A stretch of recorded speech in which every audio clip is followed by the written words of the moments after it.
Цзу Сан Ли, позната още като СТ-36, Стомах 36, е категорично една от най-важните, ако не и най-важната точка в цялата акупресура и традиционна китайска медицина.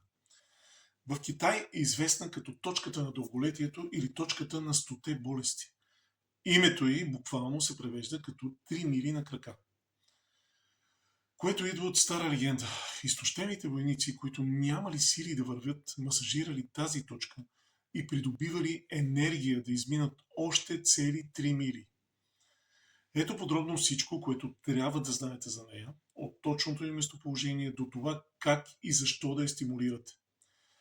Къде се намира точката Цзу Сан Ли? Точката е разположена на предно външната част на подбедрицата, малко под коляното.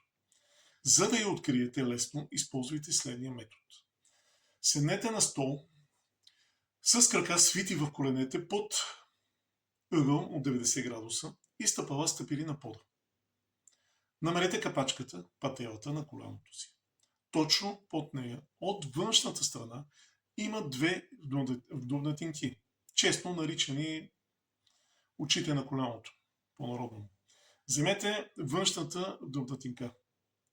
Измерете 4 пръста надолу. Поставете 4 пръста на ръката си, показалец, среден и безимен и котре. Ето така. Хоризонтално, веднага под долния ръб на коленната капачка. Отместете се на един палец в страни, там където свършва ширината на 4 ви пръста и се преместете с един палец широчина около сантиметър и половина до 2 в страни от острия ръб на пищялната кост, външно, към мускула. Тест за правилното място. Много важен. Ще усетите малка вдъвнатинка между мускулите. При силен натиск или дори при не толкова силен натиск на това място се усеща специфична леко тъпа или разпъваща болка, тъй нареченото деци усещане. Това е знак, че сте на точното място. Защо е толкова важно? Ефекти и ползи. В биомеханиката и рефлексотерапията тази точка се явява основен генератор на енергия. Тъй като регулира меридиана на стомаха, който отговаря за извличането на хранителни вещества и най-вече на енергия от храната. Основен двигател на имунитета и жизнената енергия ЦИ.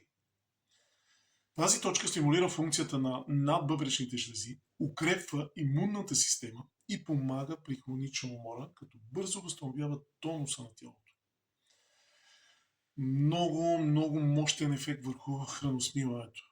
Тъй като принадлежи към меридианата на стомаха, тя е първата линия на помощ при подумане, газове, рефлукс, гадене, запек или диария, болки в стомаха и спазми. Намаляване на възпалителните процеси.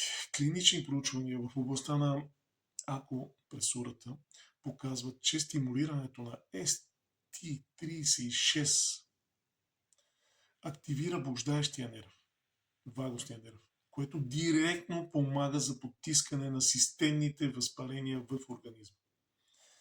Регулация на нервната система, масажът на тази точка помага за заземяване, намаляване на тревожността, стреса и подобряване на качеството на съня, изключително важно в днешното сбързано и напрегнато ежедневие и некачествения сън, от който много хора страдат. Как да я стимулирате правилно?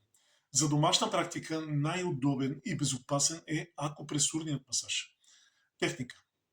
Използвайте палеца или показалеца, или възглавничката на показалеца си най-добре. Натиснете точката вертикално, докато усетите поносим, но при не много силен натиск, леко усещане, не точно болка. Чувствителност на мястото. Движение. Масажирайте с кръгови движения по посока на часовниковата стрелка. Около 3 минути са предостатъчни, понякога и по-малко, на всеки кръг. Чистота.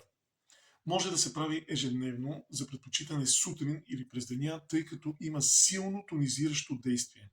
Избягвайте дълбок масаж непосредствено преди сън, за да не затрудните заспиването. И много важно, бременни жени трябва да избягват интензивното стимулиране на тази точка, даже въобще трябва да избягват за стимулирането на тази точка без консултация с специалист, тъй като тя влияе силно на енергийния поток в тазовата област. Така че при бременни жени е забранено стимулирането на тази изключително важна точка. Това беше от мен. Бъдете здрави и до скоро!